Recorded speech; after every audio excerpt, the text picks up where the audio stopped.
nessa manhã, minha irmã, estaremos refletindo, como dissemos, no texto de Romanos capítulo 12. Portanto, eu convido você a abrir lá a sua Bíblia, mantenha a sua Bíblia aberta, preferencialmente você também esteja com uma caneta, um papel ou um caderno de anotações junto a você. Esse é um bom hábito, viu, meus irmãos, que nós devemos curtir com o estudo da Palavra de Deus. Por simples que seja a sua anotação, marque ali a data, se você souber o texto, o nome da meditação do dia, e por simples que seja as anotações que você vai fazendo ali, isso ajuda a fortalecer e gravar melhor na sua mente. Ajuda você, quem sabe, em outros momentos, você passar pelo seu caderno de anotações e ver que coisa boa Deus ensinou, compartilhou com você através da sua santa palavra. Então, que Deus possa abençoar a sua vida. Mais uma vez, eu quero lembrar que culto na live precisa da nossa participação. Não basta você apenas ligar o seu computador ou o seu celular e cuidar da casa, ou mexer na geladeira. Então agora é escola dominical. Guarde isso. Você deveria ter levantado mais cedo para tomar o seu café, se você não tomou, né? Então agora é hora de escola dominical. Eu quero convidar você a se dedicar a esse tempo para realmente estudar a palavra de Deus. Amém? Vamos ler capítulo 12 de Romanos. Capítulo 12 de Romanos diz assim: Rogo-vos, pois, irmãos, pelas misericórdias de Deus, que apresenteis o vosso corpo por sacrifício vivo, santo e agradável a Deus, que é o vosso culto racional. E não vos conformeis com este século, mas transformai-vos pela renovação da vossa mente, para que experimenteis qual seja a boa, agradável e perfeita vontade de Deus. Porque pela graça que me foi dada, digo a cada um dentre vós que não pense de si mesmo além do que convém, antes pense com moderação, segundo a medida da fé que Deus repartiu a cada um. Porque assim como num só corpo temos muitos membros, mas nem todos os membros têm a mesma função, assim também nós, conquanto muitos, somos um só corpo em Cristo e membros uns dos outros. Tendo, porém, diferentes dons, segundo a graça que nos foi dada, se profecia, seja segundo a proporção da fé, se ministério, dediquemo-nos ao ministério, o que ensina, esmere-se no fazê-lo, ou o que exorta, faça-o com dedicação, o que contribui com liberalidade, o que preside com diligência, quem exerce misericórdia com alegria. O amor seja sem hipocrisia, detestai o mal apegando-vos ao bem.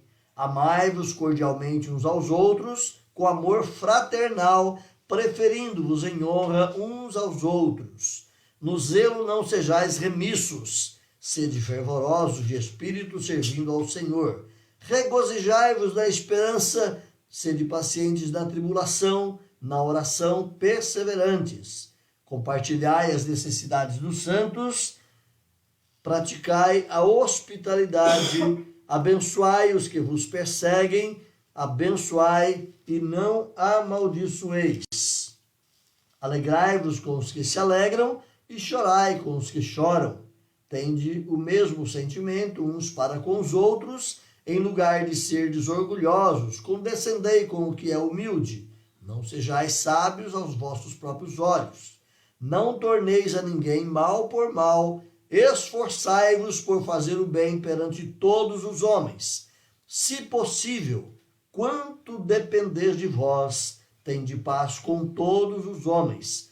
Não vos vingueis a vós mesmos, amados, mas dai lugar à ira, porque está escrito: a mim me pertence a vingança, eu é que retribuirei, diz o Senhor.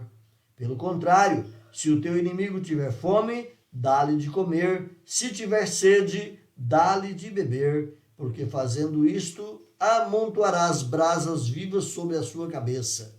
Não te deixes vencer do mal, mas vence o mal com o bem. Assim, meus irmãos, tendo lido o nosso texto dessa manhã, eu quero pedir para você se manter atento, como dissemos antes, de preferência com o seu caderninho, com a sua caneta, Bíblia aberta. Vamos caminhar juntos? Certamente Deus há de falar conosco nesta manhã. Portanto, eu quero convidar você a caminhar juntos aqui conosco na reflexão deste estudo. Ok, queridos, então estamos estudando a carta de Paulo aos Romanos. Nós estamos olhando nessa manhã, capítulo 12, versos 1 a 21, e o tema da nossa reflexão é questões práticas da vida cristã. Nós passamos 3 domingos, ou melhor, 2 domingos, estudando capítulo 9, 10 e 11 de Romanos, e são 3 capítulos realmente muito complicados, né? São um dos textos mais difíceis que temos para interpretação na Escritura. São esses 3 capítulos de Paulo aos Romanos. Muito profundo, maravilhosos, conteúdos ricos, mas ao mesmo tempo exige muita reflexão, exige muitas vezes nós gastarmos muito fosfato para compreendermos.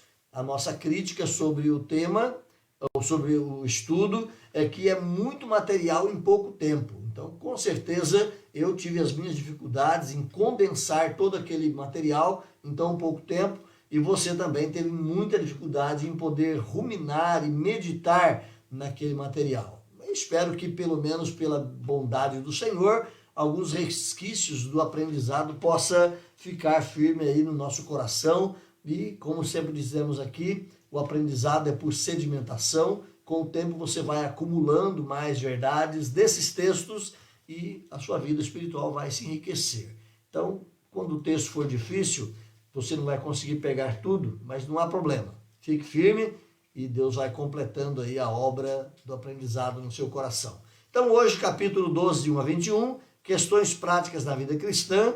Convido você a caminhar conosco aqui, olhando algumas impressões que a nossa lição dessa manhã nos permite ter, ok? Então, introdutoriamente aqui, nós colocamos que o discípulo de Cristo é chamado a desenvolver uma nova mentalidade e em todas as suas ações e palavras refletir o caráter do próprio Senhor Jesus Cristo. Nós somos chamados a sermos seguidores, imitadores do Senhor Jesus. Não é apenas usarmos a placa evangélica e dizer eu sou evangélico. Não, temos que ser imitadores do Senhor Jesus Cristo. Não é uma tarefa tão simples e tão fácil, haja visto que os passos do Senhor Jesus são muito grandes em relação à nossa capacidade de segui-lo. É mais ou menos como que naquela ilustração corriqueira da nossa infância, o nosso papai brincava conosco dizendo, olha, você só pode pisar onde o papai pisou. E você ali era uma criancinha de 2, 3, 4 aninhos e você não conseguia pisar só onde o papai pisou. Mas é assim, somos chamados a seguir os passos de Jesus, o intuito de andar conforme ele andou. Portanto, o discípulo de Jesus Cristo é chamado a refletir o caráter do próprio Senhor Jesus Cristo, imitando o seu ensino, imitando a sua vida a cada momento. Paulo, meus irmãos, usa aqui a conjunção, no versículo 12, rogo-vos, pois, irmãos. Esse pois que Paulo usa aqui é uma conjunção quase que aditiva, salvo engano, e ela arrasta consigo o conteúdo anterior. É como se Paulo estivesse dizendo, já que eu disse o que eu disse, então a partir de agora eu convido vocês a, junto com aquele conteúdo dado, a fazer o seguinte. Então Paulo está agora nos ajustando, a partir do conteúdo que ele deu nos textos anteriores, a vivermos aquilo que será dito nos versículos à frente. Então Paulo vai usar essa conjunção e vai ligar o conteúdo já trabalhado anteriormente, culminando lá com o êxtase tão maravilhoso daquele cântico final do capítulo 11, ó profundidade da riqueza, tanto do conhecimento quanto da sabedoria de Deus. Paulo estava ali também extasiado diante de tanta grandeza e diante da bondade do Senhor, da sua misericórdia oferecida tanto a judeus quanto a gentios. Então, rogo-vos então que apresente a vida de vocês como um sacrifício vivo, vai dizer Paulo, já que é assim. Então, com base nos ensinos anteriores e na soberania de Deus, Paulo roga à igreja para que sirva ao Senhor como um sacrifício no altar. O sacrifício não é o que você leva. O sacrifício não é o cântico que você canta. O sacrifício não é o dízimo que você oferta. O sacrifício não é apenas algo isoladamente que você faz aqui ou ali na sua vida como um elemento de culto, mas o sacrifício é o quê? Olha o versículo 12, do versículo 1. Apresenteis o vosso corpo como um sacrifício, né? Então o sacrifício é você inteirinho. O sacrifício é a sua vida em todas as dimensões. Por isso dissemos lá na introdução, iniciando, que o discípulo é chamado a apresentar e a desenvolver uma nova mentalidade em todas as suas palavras, em todas as suas ações, assim refletindo o caráter de Jesus. Então, somos convidados por Paulo aqui a apresentar um sacrifício vivo, todo o nosso ser, todo o nosso corpo, todo o nosso existir como vida entregue ao Senhor. Então, a nossa primeira divisão da nossa lição nessa manhã vai falar sobre uma completa devoção a Deus. Vamos caminhando aqui devagarzinho. Primeiramente, versículos 1 e 2 é o tema dessa completa devoção a Deus. Paulo vai dizer aí: rogo-vos pelas misericórdias de Deus. Caminha comigo? Paulo apela aqui, meus irmãos, considerando as misericórdias de Deus, demonstradas tanto para gentios como para judeus, como falamos nos capítulos anteriores. Você se lembra disso, né? Capítulo 9, 10 e 11, Paulo está dizendo que o judeu está debaixo da misericórdia de Deus. Embora seja um povo que esteja rejeitando ao Senhor, Deus tem usado de misericórdia para com o judeu e Deus tem preservado o seu povo e há um remanescente da graça, há uma linhagem entre os judeus que têm sido eleitos para a salvação. E em toda a história Deus tem sido misericordioso para com o povo judeu. Mas, da mesma forma, Paulo diz, Deus também é misericordioso para com o gentio. Num dos textos pelos quais passamos, na fala de Moisés, Deus disse, serei misericordioso para quem eu quiser ter misericórdia. Então é isso, Deus é que usa da sua misericórdia e com base nessa misericórdia de Deus, com base no fato de você, meu irmão, ter sido atingido pela misericórdia de Deus, é que Paulo exorta a que você então entregue a sua vida como um sacrifício vivo perante o Senhor. Mais uma vez aí o versículo 1, ele reforça essa expressão, rogo-vos, pois, pelas misericórdias de Deus, que apresenteis os vossos corpos como um sacrifício vivo perante o Senhor. Por experiência, o crente conhece as misericórdias, ele sabe o quanto Deus é bondoso. Se você se lembra, Paulo é o exemplo vivo disso. No seu testemunho, no início do capítulo 9, também no início do capítulo 10, ele vai dizer o quanto foi maravilhoso ele ter sido alcançado pela misericórdia de Deus e desejava intensamente que o seu povo, judeus, os israelitas, também pudessem ser alcançados com essa mesma misericórdia. E você, meu irmão, foi alcançado com essa misericórdia e você, porque foi alcançado, sabe o quanto Deus é bondoso. Corra comigo, lá no texto de Pedro, primeira carta de Pedro, capítulo 2. Vamos lá? Um passeio rápido pela Escritura. Primeira carta de Pedro, capítulo 2, versículo 3. Pedro vai dizer assim, se é que já tendes a experiência de que o Senhor é bondoso. Não é? Eu queria lembrar você mais uma vez que a partícula ean, traduzida por si, aqui no texto de Pedro, pode também ser traduzida por visto que. Então, cresçamos, bebamos o leite, cresçamos, visto que temos tido a experiência que o Senhor é bondoso. Você pode também trazer assim a palavra ao seu coração. Mas Pedro está trazendo mesmo aqui um questionamento com os irmãos. Visto que, ou se é que vocês têm tido a experiência que o Senhor é bondoso. E todo aquele que realmente é convertido ao Senhor Jesus Cristo, nasceu de novo, são crianças no Senhor, todos quantos nascemos de novo, temos experimentado como o Senhor é bondoso. Então é a partir dessa propositura que Paulo nos convida aqui a vivenciarmos a nossa vida. Rogo-vos, pois, irmãos, pelas misericórdias de Deus. Você que tem experimentado as misericórdias de Deus, segunda questão que Paulo levanta, apresentem o vosso corpo como um sacrifício vivo.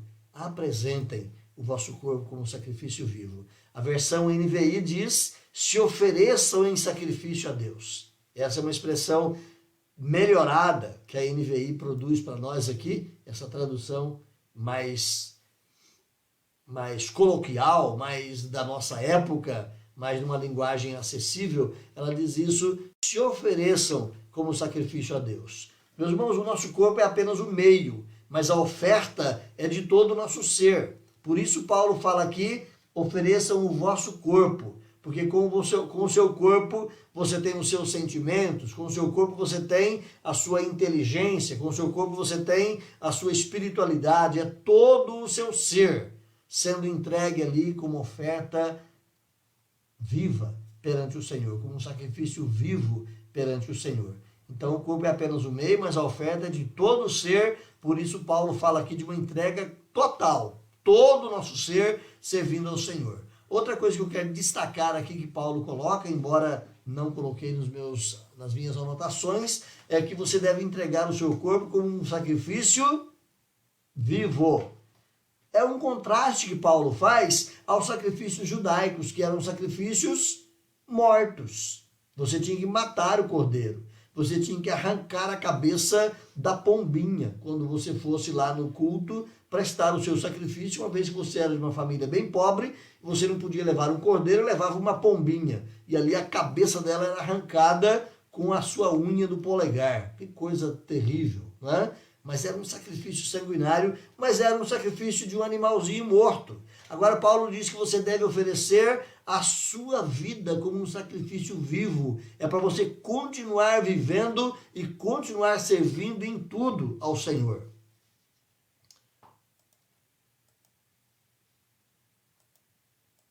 Eu me perdi aqui, só um minutinho. Volto aqui com as minhas anotações. A figura do sacrifício, meus irmãos, sobre o altar, ela se faz forte nesse texto, até mesmo a semelhança do sacrifício de Isaac. Lembra do sacrifício de Isaac? Aquele garoto, a gente às vezes imagina Isaac um menininho, mas Isaac, ele possivelmente ele já devia ter entre os seus 20 e poucos anos. Tanto é que ele carrega lenha suficiente para fazer uma fogueira, para queimar um animal, ele leva essa lenha morro acima, praticamente numa caminhada de 3 dias. E o seu pai, já com mais de 120 anos, carregando o isqueiro e a faca. E ele pergunta, pai, o senhor está levando aí o cutelo, a faca e o fogo, mas onde está o cordeiro? Mas ele estava levando a lenha. Se você for voltar lá para Gênesis capítulo 22, você vai ver que Isaac levava lenha suficiente para queimar um carneiro. Ele era um moço forte, truculento, robusto e não era um menininho. Tanto é que quando o pai fala, agora você é a vítima, você vai deitar sobre o altar e eu vou te sacrificar, ele poderia ter espancado o pai, ele poderia ter corrido do pai, ele poderia ter fugido de Abraão, porque ele era um jovem, enquanto Abraão já tinha mais de 120 anos. Mas ele entrega-se, ele oferece a sua vida naquele sacrifício que o pai haveria de prestar. Claro que essa é uma figura maravilhosa do sacrifício de Jesus, ele voluntariamente também entregando e dando a sua vida em sacrifício pela nossa redenção. Então a figura do sacrifício aqui é muito forte, é para que você também totalmente, completamente e voluntariamente ofereça a sua vida nesse sacrifício ao Senhor. Sabendo que muitas vezes o sacrifício pode ter sangue, pode ter lágrimas, pode ter dor, mas ele redunda em louvor e glória para Deus. O adorador, meus irmãos, que se entrega por devoção a Deus, ele faz isso com gratidão e alegria. E certamente você que é um convertido ao Senhor Jesus Cristo, que já nasceu de novo, você serve a causa do reino, muitas vezes tem também sangue, suor e lágrimas. Mas você faz isso com devoção, com gratidão e com alegria, porque o Senhor fez muito mais por você. É verdade? Então o culto é oferecido em espírito e em verdade. Se não for assim, ele não serve. Mas o culto do cristão, ele é oferecido em espírito e em verdade o tempo todo. O cristão oferece-se a Deus sempre e constantemente. Não podemos perder aqui de vista essa expressão, então, que Paulo coloca para nós. Ofereça todo o seu ser. Num terceiro momento, Paulo vai dizer que esse culto, ele é santo e agradável. Ele é o culto racional. Eu quero explorar com você um pouquinho esse conceito de ser um culto racional. O salvo é um culto vivo. Todo aquele que foi alcançado pela graça de Jesus, ele é um culto ambulante. Você não apenas presta um culto quando você vai à igreja e lá você canta, lá você louva, lá você ora. Não, o seu culto é a sua vida. Então, que tipo de culto estamos colocando no altar do Senhor? Obviamente que aqui e ali nós falhamos, erramos, mas somos chamados a prestar um culto vivo, constante perante o Senhor. Portanto, o salvo, ele é um culto vivo perante o Senhor. E é o Espírito Santo que transforma, meus irmãos, o pecador no adorador. É o Espírito Santo que modifica e que muda a nossa natureza de forma tal que possamos servir ao Senhor. E apesar dos nossos pecados, nossa vida é aperfeiçoada para que a nossa vida seja um culto ao Senhor.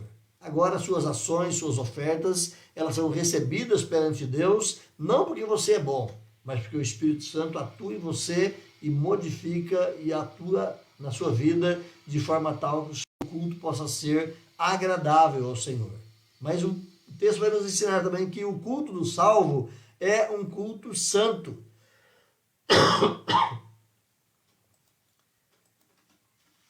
Existe, portanto, separação exclusiva para Deus. A ideia de ser santo é a ideia de sermos separados, de termos exclusividade para o Senhor. Então, nós não podemos carregar no nosso existir coisas que de fato não agradem ao nosso Deus, mas tudo deve ser separado para o louvor, para a glória do Senhor. Terceiro, vamos aprender aqui que ele é um culto agradável. O culto que o cristão presta, a vida que ele vive perante o Senhor é uma vida agradável. Portanto, isso tem que mexer conosco a cada momento. O quão agradável tem sido a minha vida perante o Senhor. O Senhor se agrada, meus irmãos, daqueles que o temem e esperam na sua misericórdia. Você pode, por exemplo, pegar carona com o dizer do Salmo 147, corre lá, Salmo 147, versículo de número 11, quando o salmista vai dizer assim: agrada-se o Senhor dos que o temem e dos que esperam na sua misericórdia. Então, se você teme o Senhor e se você anda na misericórdia de Deus, a sua vida é agradável a Ele. É aquela mesma expressão do salmista no Salmo 19, quando ele fala do coração já rendido ao Senhor, que as palavras dos meus lábios e que o meditar do meu coração sejam agradáveis na tua presença, Senhor, rocha minha e redentor meu. Nós sabemos que quando olhamos para nós mesmos, nós encontramos tanto defeito, vemos tanta falha e ficamos a pensar: Deus não recebe o meu culto, porque eu sou tão falho. Mas lembre que o Espírito Santo habita em você. Lembre que o Espírito Santo aperfeiçoa o seu ser e o seu culto, a sua oração e o seu ser, apesar de você, e apresenta você de forma agradável diante do Senhor. Então, o nosso culto é um culto que o próprio Deus realiza através de nós a Ele mesmo. Não podemos perder a dimensão de que tudo é Deus em nossa vida. O Deus é quem age em tudo na nossa vida para a glória dele mesmo. Então Paulo continua falando, volta lá para o texto de Romanos capítulo 12, Paulo continua falando conosco aqui, e num quarto momento ele vai dizer que o culto é racional. Perceba aí, capítulo 12 mais uma vez, que é o vosso culto racional. É a última frase que Paulo propõe aí no capítulo 12, versículo 1. Meus irmãos, o salvo é chamado a prestar um culto com entendimento, fruto de um conhecimento racional e inteligente. Então, o culto cristão, ele não é apenas um ajuntamento de uma emoção vazia ou de um misticismo que não nos permite pensar e compreender. Pelo contrário, o culto cristão, ele é inteligente. Passa pela sua capacidade de compreensão, de entendimento, de racionalidade e de viver de forma inteligente. Não é apenas um frenesi, não é apenas uma emotividade vazia, desprovida de conhecimento. Pelo contrário, é preciso ter conhecimento. Então, é importante que nós voltemos até nessa questão e pensemos o quanto eu tenho me esforçado por compreender a palavra de Deus. O quanto eu tenho buscado entendimento na palavra de Deus. O quanto eu tenho realmente gastado tempo em boas leituras, em bons estudos, para que o meu conhecimento amplie à luz das verdades reveladas de Deus. O nosso culto passa pelo entendimento. Ele é racional. Lembre sempre disso. Então, há lugar para as emoções na vida cristã, sem dúvida, mas as nossas emoções são regidas pelo racional. Você já ouviu e já viu certamente aí, através dos seus meios de comunicação, as plataformas mais diversas que você tem hoje via internet, os chamados cultos retetés, não é? São aqueles emocionalismos sem pé, sem cabeça de cristãos que caem, que pulam no chão, que andam como um animal de quatro patas e gritam e fazem de tudo, mas não tem um valor inteligente naquilo. Não tem uma resposta de conhecimento real da palavra de Deus, naquelas expressões. Meus irmãos, o culto não é aquilo. O culto, ele é racional, ele é inteligente. Você precisa compreender o ensino de Jesus, você precisa vivenciar e praticar o ensino de Jesus. Caso contrário, o seu culto não é racional. Quando você olha as páginas dos evangelhos, você vê Jesus no reteté? Você vê Jesus com essas baboseiras que vão além da capacidade de entendimento e de obediência racional da palavra de Deus? Não, você não vê. Então é importante que nós sigamos o Evangelho, sigamos Jesus Cristo. Está dito para você refletir. Então, pense nessas questões. Primeiro, você já provou a misericórdia de Deus na sua vida? Você já experimentou o quanto Deus é bondoso? Não por bênçãos que você tenha recebido aqui e ali, mas muito e melhor, muito mais particularmente melhor na bênção da salvação, na misericórdia de Deus apresentada sobre a sua vida, realmente transformando a sua vida de pecador miserável em um filho amado, adotado agora por esse Deus maravilhoso. Então você já provou isso? Se já, louve a Deus, glorifique o Senhor. 2. Essas misericórdias motivam você a devotar todo o seu ser a Ele. O fato de você saber que é alcançado pela misericórdia, pela bondade maravilhosa de Deus, te motiva a fazer o melhor para Ele a cada dia. A entregar realmente o seu ser em obediência, em adoração, em culto racional e inteligente ao Senhor. É para a gente refletir e que a gente possa, de fato, aprender nesse primeiro versículo aqui. Rogo-vos, pois, irmãos, pelas misericórdias de Deus, que apresenteis o vosso ser, o vosso corpo, como um culto, como um sacrifício, como um culto inteligente ao Senhor. Amém? Vamos lá. Segunda sessão da nossa reflexão. Ela nos ajuda a pensar um pouquinho mais, ainda continuando aí no versículo 2, especialmente de Romanos, capítulo 12, quando Paulo vai dizer para nós: e não vos conformeis com este século, mas transformai-vos pela renovação da vossa mente, para que experimenteis qual seja a boa, agradável e perfeita vontade de Deus. Então, uma nova maneira de viver.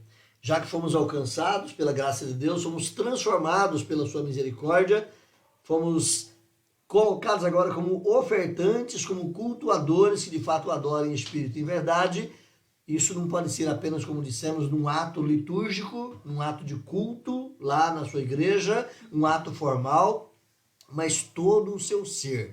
Por isso é uma nova maneira de viver perante o Senhor. Paulo vai dizer para nós aqui no primeiro momento, e não vos conformeis com este século.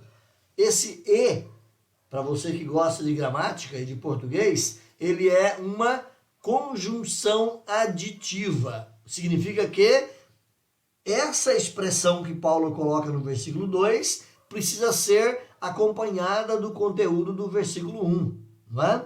Então, tudo que você aprendeu ali no versículo 1, por causa disso, então, faça o que está no versículo 2. E não vos conformeis com este século. Apresente a sua vida como um culto racional ao Senhor e não se conforme com este século.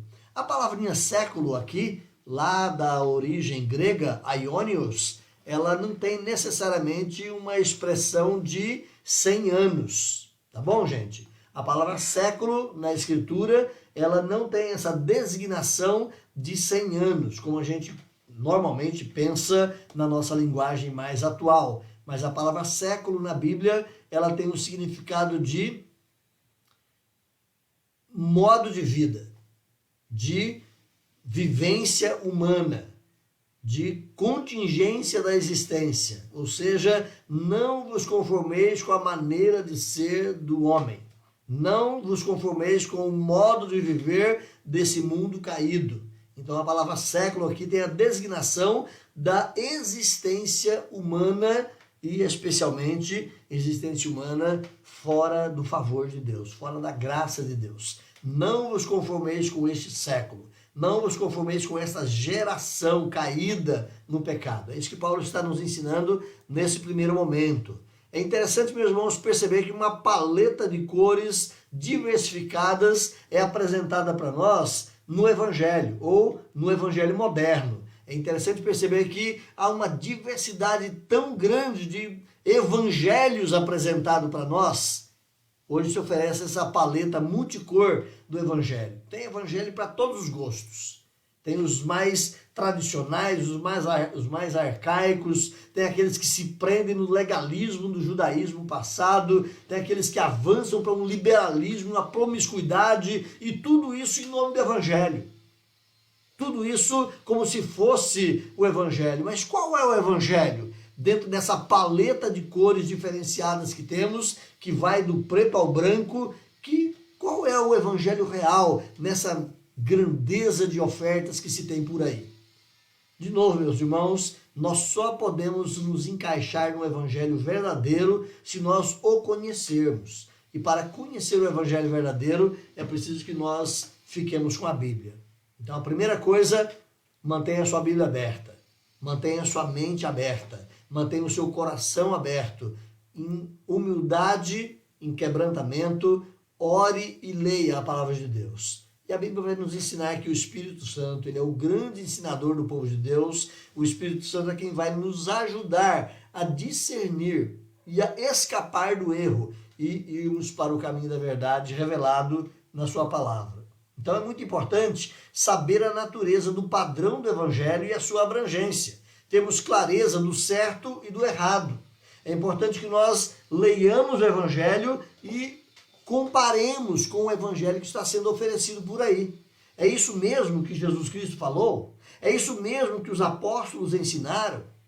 Lembra que o nosso Evangelho, ele é a doutrina apostólica. E a doutrina apostólica, ela não é bebida pelas redes comerciais religiosas que temos hoje. Mas a doutrina apostólica é bebida lá no puro ensino dos apóstolos, sem mistificações. Então, a que padrão não devemos nos amoldar?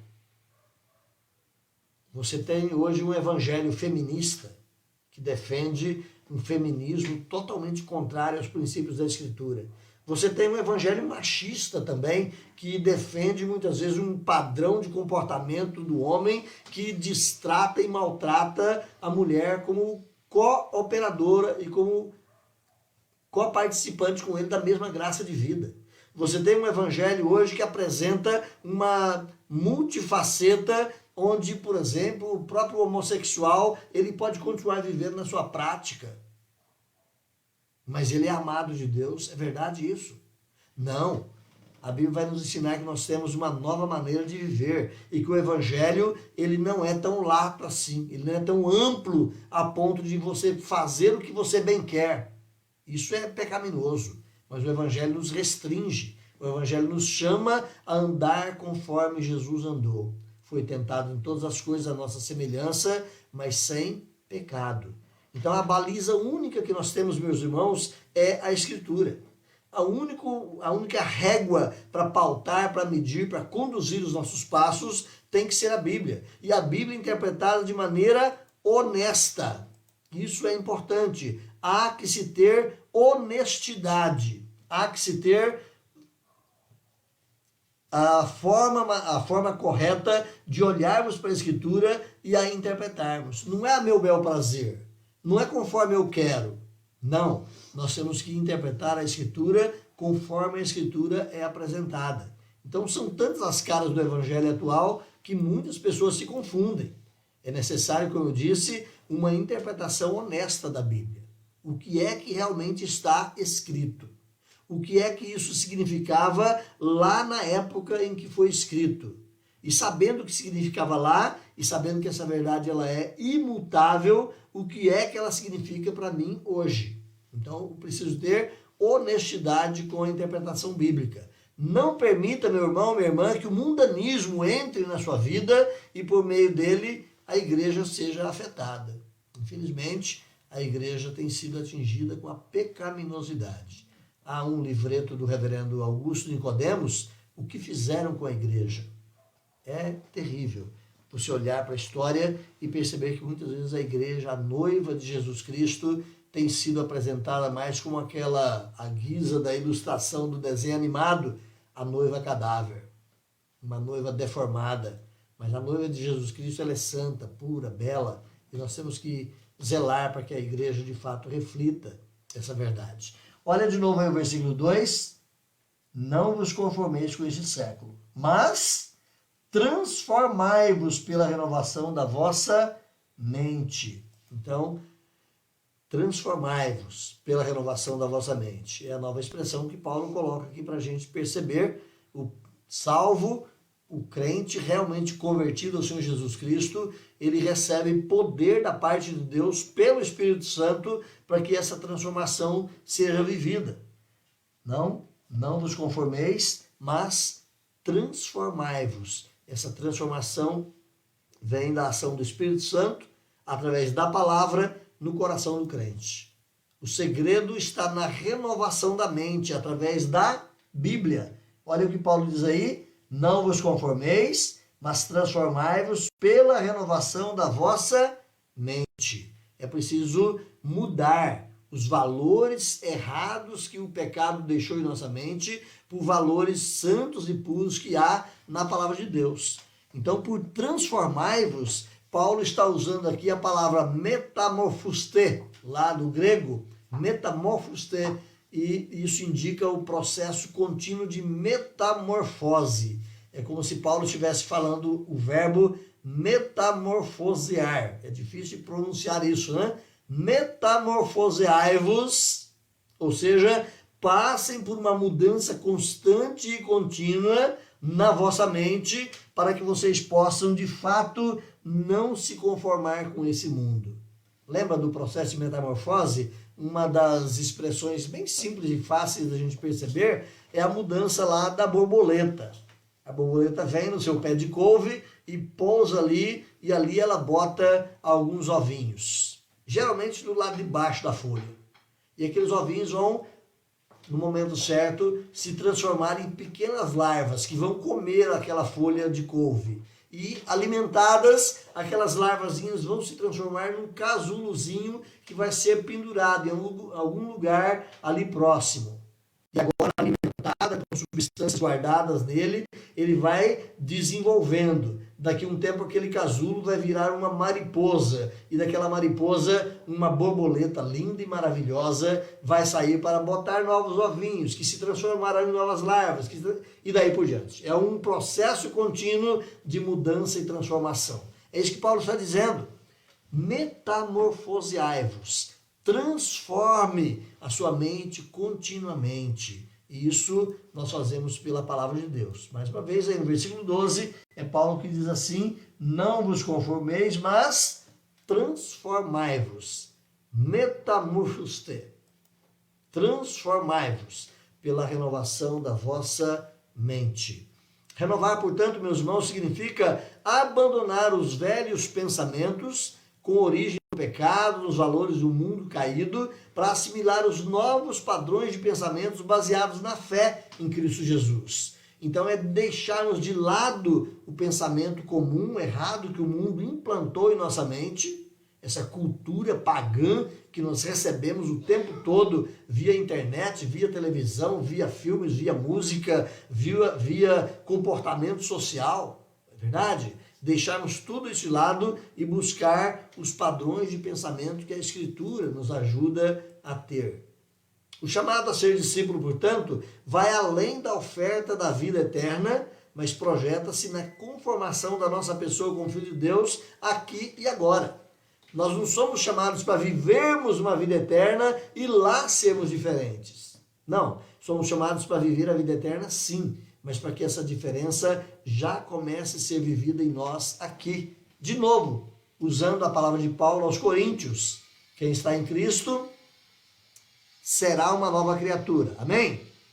Amém. Mas não é assim que Paulo colocou lá. Quem está em Cristo é uma nova criatura. Já começou essa mudança. O Dr. John Stott nos ajuda na compreensão, certamente, desse pensamento paulino, quando ele vai dizer para nós aqui o seguinte: eis aqui, portanto, os estágios por que passa a transformação moral do cristão. Primeiro, a nossa mente é renovada pela palavra e pelo Espírito de Deus. Segundo, nós nos tornamos aptos para discernir e desejar a vontade de Deus. E terceiro, assim vamos sendo cada vez mais transformados por ela. Então é um ato contínuo. Quando você chegou no terceiro, vamos sendo transformados por ela, você tem que voltar para o primeiro de novo. A palavra e o Espírito continuar agindo. E depois você vai se tornando apto para discernir melhor a palavra. E é um processo contínuo. A Rosana lembra aqui para a gente o texto de 2 Coríntios 3,18, bem colocado, inclusive citado na nossa lição também, que nós somos transformados de glória em glória. Ou seja, de estágio em estágio, nós somos mudados. Então nós somos chamados, irmãos, a essa mudança de vida para sermos transformados, de fato, de glória em glória. E o John Stott nos ajuda a perceber isso, conforme percebemos, conforme vimos aí na sua fala reproduzida. Quero voltar com você aqui.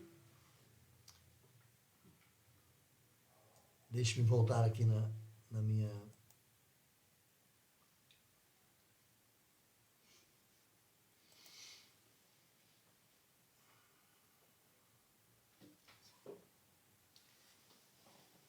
Paulo vai dizer para que nós experimentemos qual seja a boa e perfeita, agradável vontade de Deus. Só um minutinho, meus irmãos. Alguma coisa aconteceu aqui que eu mexi no meu PowerPoint. Está correto para você? Não, está cortando. Está remontado.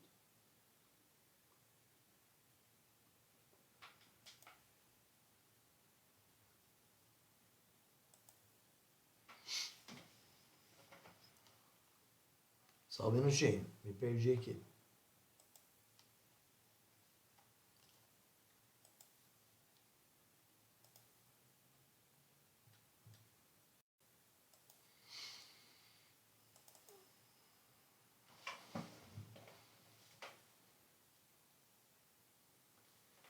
Só reajustar aqui a minha tela, por favor, irmãos.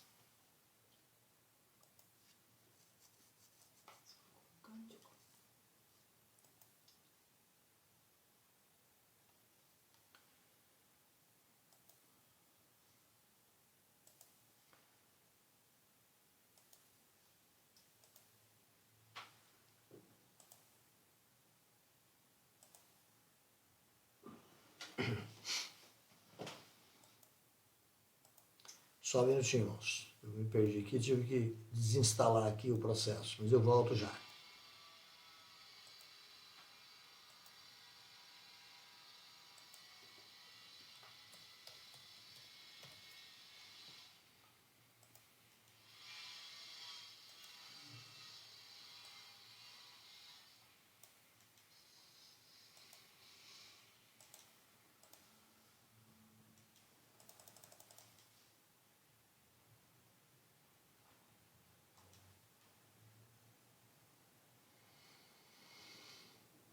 Já estou retornando. Só um minutinho, já chego no local onde eu estava ali.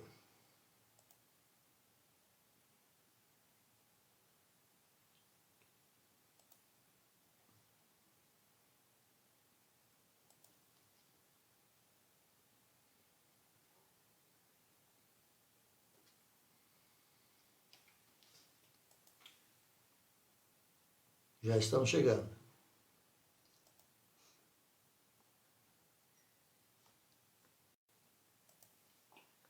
Ok, eu espero que agora vai funcionar certinho.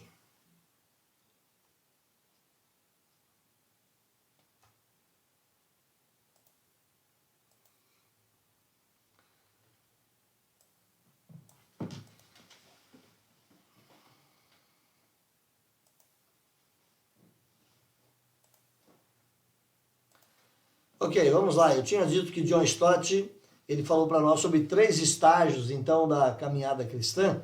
E ele vai dizer que primeiro nossa mente é renovada pela palavra e pelo Espírito Santo.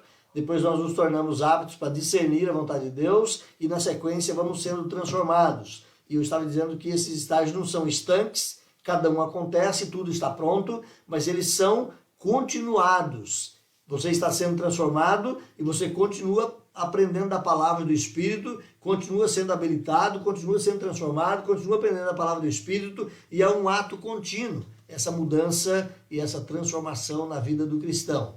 Lembrávamos ali que a Rosana tinha nos ajudado a lembrar do texto de Coríntios, quando ele fala no capítulo 3, 18 da segunda carta, que nós somos transformados de glória em glória, de estágio em estágio, e assim nós somos modificados e moldados conforme o padrão da palavra de Deus. Item 3, Paulo vai dizer, para que experimenteis qual seja a boa, agradável, perfeita e agradável vontade de Deus. O termo dokmazen é o termo que Paulo fala aqui sobre experimentar. Ele tem o peso de provar. Dokmazo é provar. Mas é provar não só no sentido de fazer o teste, mas de provar como experiência. É conhecer corretamente, ou ter um conhecimento fidedigno de alguma coisa. Então, isso indica não só uma consciência intelectual, mas significa um conhecimento experimental. Não basta apenas saber sobre Deus, mas é preciso experimentar Deus. Não basta apenas saber sobre valores do cristianismo, é preciso experimentá-los e vivenciá-los na nossa vida. É isso que Paulo vai dizer aqui então, para que experimenteis de maneira prática como é bom, como é perfeito e como é agradável o pensar de Deus a nosso favor, ou a vontade de Deus na nossa vida. Experimentar a boa vontade de Deus, portanto, exige buscar a transformação da mente pelo Espírito Santo e pela palavra. Então, esse experimentar da vontade de Deus envolve também um envolvimento seu. É você que precisa participar desse processo. Nós já falamos aqui em outros momentos que a salvação ela é uma atitude uma atitude monérgica de Deus. Ou seja, o processo de salvação é Deus que faz sozinho acontecer na sua vida. Mas dentro desse processo, Deus permite a sua participação em alguns momentos. E o estágio da santificação é um estágio que você participa. Deus não torna você santo sem a sua participação. Deus envolve você nesse processo de santificação. Ok? Item número 3 aí na nossa lição dessa manhã vai falar sobre uma qualificação do corpo. Ou seja, Deus quer que nós experimentemos a sua perfeita, boa e agradável vontade, mas Ele também nos capacita para isso, dando-nos dons. É isso que Paulo vai tratar conosco então agora, a partir do verso 3 até o verso 8. Você está em Romanos 12, do verso 3 ao verso 8. Eu não vou ler o texto, nós já lemos, mas vai acompanhando conosco aí, você vai perceber Paulo nos ensinando sobre dons. Paulo usa aqui, meus irmãos, a figura do corpo humano para ilustrar a igreja. Ele vai dizer, assim como nós, no corpo humano, somos compostos de vários membros, a igreja também é assim. E assim como no corpo humano, cada membro tem a sua função, os dedos têm a sua, o braço tem a sua, a cabeça, os olhos, os ouvidos, cada membro tem a sua função no corpo. Paulo vai dizer, assim também o crente na igreja. Cada crente é comparado a um membro e cada crente tem uma função. Imagine se parte do meu corpo não funcionar, o meu braço ficar abobado, ou perder as suas ligaduras, os seus ligamentos, ele não vai funcionar bem. O corpo todo, em alguma medida, será prejudicado pelo mau funcionamento desse meu braço. Assim também é o crente que não sabe o seu dom, é o crente que não busca conhecer o seu dom, é o crente que não busca desenvolver o seu dom para benefício do corpo. Então nós somos chamados aqui por Paulo a usar os nossos dons como qualificações dadas por Deus para que nós possamos servir o corpo e servir a Deus através de um culto inteligente. Cada parte do corpo, portanto, possui uma qualificação e essa qualificação deve ser cumprida para que o corpo seja saudável, como explicado. Cada eleito, portanto, recebe dons da parte de Deus que se comparam a membros do corpo e esses dons devem ser exercidos. Então, cada crente precisa procurar conhecer o seu dom para exercê-lo para a bênção da igreja, para a bênção do povo e para a glória de Deus. Então, nos versos 6 a 8, existe aqui uma lista dessas qualificações e os objetivos, como elas foram dadas. Paulo apresenta aqui, meus irmãos, nesses versículos, uma amostra de 7 dons. Se você for estudar sobre dons na Bíblia, você vai encontrar por volta de 40 a 50 dons. Isso é discutível, porque alguns dons se apresentam de formas diferenciadas, mas os estudiosos acerca de dons na Escritura, eles vão apresentar para nós uma lista de 40 a 50 dons espirituais. Paulo coloca aqui nesse texto apenas 7, como ilustração daquilo que ele quer nos ensinar. E ele exorta para que cada crente use o seu dom para o bem comum do corpo, o bem comum da glória de Deus. Observe bem o que Paulo propõe aqui. Paulo divide então os dons aqui em categorias, ou praticamente em 2 categorias, para que nós tenhamos aqui um bom aprendizado delas. Primeira categoria que Paulo propõe aí são os dons da fala. Então são dons que envolvem a nossa conversa, a nossa capacidade de fala. Por exemplo, dom de profecia. Nós não podemos e nem temos tempo hábil aqui para discutir cada dom em particular, porque ainda há uma outra parte do capítulo para ser visto lá na frente, mas profecia não é falar sobre o futuro. Tá? Em termos gerais, a Escritura mostra a profecia como a capacidade de expor, de explicar, de proclamar a palavra de Deus. Tá? Então envolve toda a forma de exposição, de ensino da palavra de Deus, de pregação da palavra de Deus. E cada um de nós somos profetas. Não é?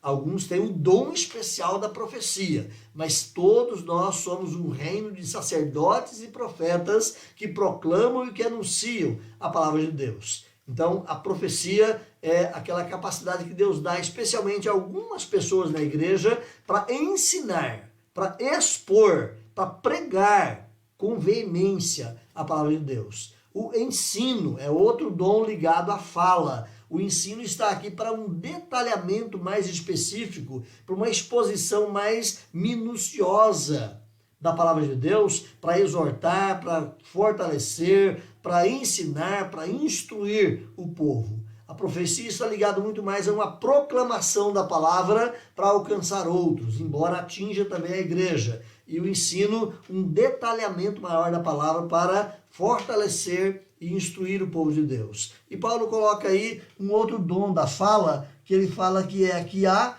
exortação, né? Então, aquele que exorta, no versículo 8 ele faz isso, né? Aquele que exorta, faça isso também, né? Então, a exortação é o encorajamento. A exortação é o dom do aconselhamento. Nem todos são bons para aconselhar, mas alguns são capacitados com mais possibilidades de aconselhamento. Você pode, inclusive, se você tem a inclinação para o aconselhamento, fazer bons cursos nessa área. Você pode, inclusive, estudar bons materiais na área de aconselhamento para que você melhore a sua capacidade de perceber a realidade da vida dos irmãos e ajudá-los com conselhos, com ensinos da palavra de Deus. Paulo vai falar depois sobre outros 4 dons, que são dons ligados ao serviço. E Paulo vai usar aqui, então, aquele que serve, né? Ou ministério, é o que tem aqui no versículo de número 7, né? Se ministério. A palavra ministério aqui vem da palavra diáconos, né? Então, se você é um diácono, se você gosta de servir, é isso que Paulo está colocando aqui, sirva. Outro dom que Paulo fala aqui é na área de contribuição, aquele que contribui. Vamos fazer uma ressalva aqui. A responsabilidade de contribuir com seus dízimos e ofertas é de todo e cada cristão. Se você não contribui com seus dízimos e ofertas, em alguma medida há falha na sua vida. Então você precisa lembrar disso. A responsabilidade de servir, de contribuir com dízimos e ofertas é de todo cristão. Mas tem alguns cristãos que, além do dízimo e da oferta, ele tem o dom de contribuir. Ele abre a mão de muito mais, ele entrega muito mais, ele oferta muito mais, ele se envolve muito mais com aquilo que Deus colocou na vida dele para abençoar outras pessoas. Então esse é o dom da contribuição. Paulo fala de um outro dom aqui na área de serviço, que é o dom de liderar, é o dom de presidir. Na versão atualizada ele usa a palavra presidir, o que preside é aquele que tem a habilidade de liderar. Nem todos nós somos bons líderes, não é verdade? Nem todos nós conseguimos puxar um grupo conosco e levar em direção à realização de um projeto. Nós temos aqui na igreja o projeto chamado Tarde Feliz, ou Que Tarde Feliz, né? Então, tem pessoas que gostam, vão lá, se envolvem e trabalham com a criançada e puxa e lidera a meninada e faz um trabalho dessa natureza. Que tarde feliz com as crianças. Mas nem todos têm a habilidade de liderar. Alguns fazem porque são liderados, porque são orientados, conduzidos. Não há problema nenhum nisso. Há dons, há pessoas que têm o dom de liderança, outro não tem, não há problema. De repente, a pessoa que não tem o dom da liderança, ele vai ter um outro dom de intercessão, de servir, de ensino e daí por diante. Cada um tem o seu dom. Mas Paulo fala de um 4º dom aqui na área de serviço, que é o dom do socorro. Na versão atualizada, ele fala quem exerce misericórdia.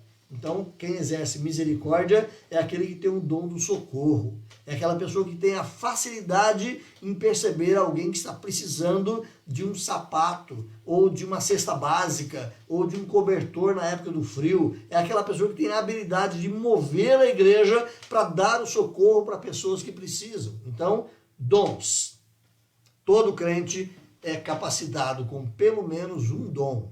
Através da Escritura, nós sabemos disso, que cada crente tem pelo menos um dom. E é na junção de todos os dons que nós vamos ter uma igreja saudável. Então a igreja será saudável e cumprirá a sua missão quando cada membro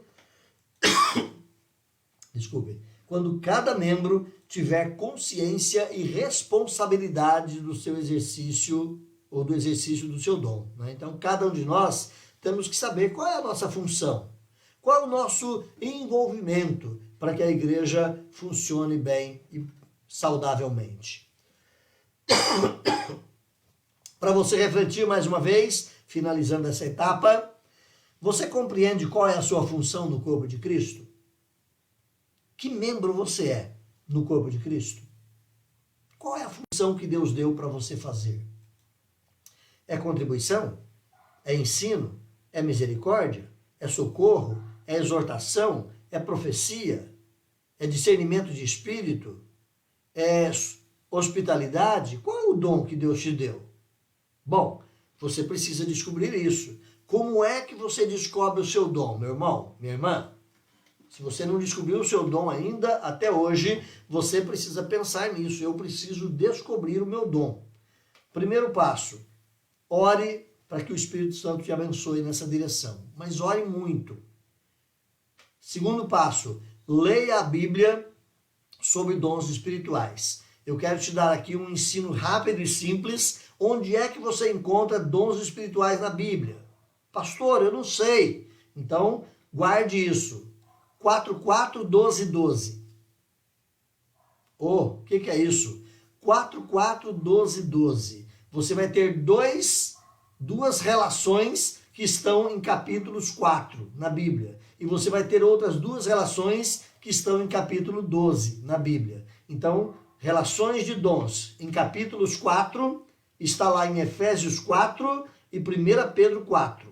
1 Pedro 4 e Efésios 4, relação de dons espirituais. Romanos 12 e 1 Coríntios 12, relações de dons espirituais. Então leia essas quatro referências. 4:4, 12, 12. Efésios 4, 1 Pedro 4. Romanos 12, 1 Coríntios 12. Leia e comece a anotar no seu caderninho de anotações aí quais são os dons que existem. E procure compreender esses dons à luz da palavra de Deus. Então, leia, primeira coisa, ore ao Espírito Santo. Segunda coisa, leia a Bíblia sobre dons espirituais. Terceiro, leia bons livros sobre dons espirituais. Eu não vou falar aqui agora de livros sobre dons espirituais, mas você pode me procurar em particular, ou se você não é ovelha desse pastor aqui, procure o seu pastor aí e fala, pastor, eu preciso ler livros sobre dons espirituais. E você vai conhecer melhor o que é cada um, como funciona. Então, esse é o quarto passo. Quinto passo, você precisa experimentar. Obviamente, você vai ter inclinações já para alguns dons. Nossa, eu gosto de tal coisa. E aquilo que você se adequa na sua caminhada cristã, muitas vezes está ligado ao seu dom. E você vai começar a experimentar os dons. E vai perceber que realmente você se ajusta a esse ou aquele. Então você precisa aprimorar esse dom. Quinta ou sexta coisa é a aprovação do corpo. O que significa isso? Não é o seu corpo, é o corpo de Cristo. A própria igreja percebe o seu dom e fala, realmente aqui é o seu lugar. A igreja percebe o seu dom e ajuda você a se ajustar ou estar exatamente no seu lugar, ok? Então você compreende qual é a sua função no corpo de Cristo? Se você não sabe ainda, você precisa saber. Outra questãozinha para você pensar, você exerce a sua função com humildade que é recomendada? Porque uma coisa que há muitas vezes, irmãos, é a pessoa achar que eu tenho um dom tal, eu sou melhor do que os outros. Não, ninguém é melhor do que ninguém. Todos nós estamos aos pés da cruz e todos nós recebemos os dons de graça. Não é uma conquista porque você é bom. Não, é Deus que deu o dom e é para você servir com aquele dom. Então, tem que ter humildade. Se você ler os capítulos 12, 13 e 14 de Paulo aos Coríntios, Paulo está ensinando sobre dons ali, mas é para corrigir a igreja de Corinto, porque tinha gente lá que achava que era melhor que os outros. Porque tinha dom tal, achava que era melhor que os outros. Paulo ajuda-nos a nos ajustar nessa questão. Vamos caminhar para o final, última etapa da nossa lição nessa manhã, uma identidade evangélica. Como é que você percebe que a pessoa realmente é um evangélico? É porque ele carrega a Bíblia debaixo da mão? É porque ele grita um aleluia na igreja? Por que a pessoa realmente é reconhecida como evangélico? A pessoa que verdadeiramente é evangélica, meu irmão, minha irmã, é aquela pessoa que realmente segue o evangelho. Então, se ela não vive de fato o evangelho, ela pode até ter nome de evangélico, mas de evangélico não tem nada. Então, é importante. Paulo aqui vai oferecer a nós vários mandamentos recíprocos que são, na verdade, o evangelho na prática. Então você olha agora no capítulo, do versículo 9 até o 21, Paulo vai dar aqui uma série de mandamentos. Eu não vou passar por cada um deles, mas nós já os lemos, se você os conhece, estão aí uma série de mandamentos, e eles são mandamentos de reciprocidade. O mandamento que você faz na relação com outras pessoas, de mutualidade, relacionamentos com outros irmãos. Então, o discípulo de Cristo, ele passa a seguir essas instruções com extrema naturalidade. Quem é realmente discípulo de Jesus, ele aprende a amar com mais naturalidade, a perdoar com mais naturalidade, a servir com naturalidade, não é? Então, o discípulo, ele vive isso, porque o Espírito Santo habilita o salvo, ele vivifica o nosso corpo mortal e ele capacita a nossa mente para obediência. Então, ele habita o coração do salvo, ele vivifica o nosso corpo, ele nos habilita para a obediência. Olha o capítulo 8 de Romanos, um pouquinho aí atrás, o versículo 11, quando Paulo diz assim: se habita em vós o Espírito daquele que ressuscitou a Jesus dentre os mortos, esse mesmo que ressuscitou a Jesus dentre os mortos, vivificará também o vosso corpo mortal por meio do Espírito que em vós habita. Então é o Espírito Santo que habita, que habilita, que capacita o crente a viver. Então o crente desfruta agora do jugo de Jesus, que é verdadeiramente leve e suave. Somos chamados a obedecer ao Senhor, a viver na obediência ao nosso Deus. Ao crente piedoso, então, é concedida a graça para ter a transformação da mente e, consequentemente, alcançar o comportamento correspondente a Cristo. Ou seja, quem é o crente piedoso? O crente piedoso é aquele crente que realmente se volta para a palavra com um coração humilde, quebrantado e contrito, e pede para o Senhor: ensina-me, eu quero aprender os teus caminhos. E ele vai com o coração quebrantado aprender o caminho da obediência. E Deus vai capacitá-lo, pelo seu Espírito Santo, a obedecer a palavra de Deus. Então, para o cristão, essa lista de mandamentos recíprocos, elas não são uma obrigação pesada, difícil de carregar, mas é um prazer. Olha essa lista de mandamentos aí do versículo 9 ao 21. Eu não vou explicar cada um deles, mas Paulo fala: deteste o mal e apegue-se ao bem. Paulo diz: amem cordialmente uns aos outros. Prefiram uns aos outros com honra. No zelo, não sejam relapsos, mas sejam fervorosos de espírito. Sirvam ao Senhor. Verso 12: regozijem-se na esperança. Sejam pacientes na tribulação. Na oração, sejam perseverantes. Compartilhem as necessidades dos santos. Pratiquem a hospitalidade. Abençoe aqueles que perseguem vocês. Não amaldiçoe, pelo contrário, abençoe. Paulo vai dizer aí nesse texto, versículo 14. Alegrem-se com aqueles que estão alegres. Chorem também com os que estão tristes. Participem da tristeza deles. Tenham o mesmo sentimento de uns para com os outros. Em lugar de serem orgulhosos, sejam humildes. Convivam com aqueles que são humildes. Não pensem em ser sábios sobre os outros. Pelo contrário, não sejam sábios aos seus próprios olhos. Não devolvam a ninguém o mal recebido. Versículo 17. Pelo contrário, esforce-se para fazer o bem perante todos. Versículo 18. Quanto for possível, viva em paz. Não é quando, é quanto. É a questão de quantidade de esforço. Ou seja, esforce-se para viver em paz com todos. Não vingue uns aos outros. Pelo contrário, deixe a vingança com o Senhor, porque ele diz no versículo 19, a mim pertence a vingança. Então, ao invés de vingar, quando alguém te fizer mal, trate-o de forma boa. Se o seu inimigo tem sede, dê para ele de beber. Se ele tem fome, dê para ele de comer. É o que Paulo vai nos dizer aqui, meus irmãos, através desses mandamentos recíprocos. E nós vamos partir aqui para a nossa conclusão nessa manhã. E eu quero colocar aqui apenas uma expressão para você, dizendo que a nossa devoção a Deus, a nossa maneira de viver, a nossa qualificação no corpo de Cristo e a nossa identidade evangélica é que caracterizam que de fato somos discípulos de Jesus Cristo. Então, esses princípios dados para nós aqui nesse capítulo 12, se nós de fato vivermos o capítulo 12, pessoas à nossa volta vão dizer, realmente esse é um cristão de verdade. Mas se nós formos cristãos apenas de nome e não praticarmos, nós não seremos reconhecidos como discípulos de Cristo. Que Deus abençoe você, que Deus te ajude, que Deus te capacite e que a nossa vida de discípulos, o nosso discipulado, seja cada dia mais e mais eficaz para a glória de Deus. Amém? Na próxima semana, se Deus nos permitir, nós continuaremos aqui estudando a carta de Paulo aos Romanos e veremos o capítulo 13, do verso 1 ao verso 14, falando sobre o cristão e a cidadania.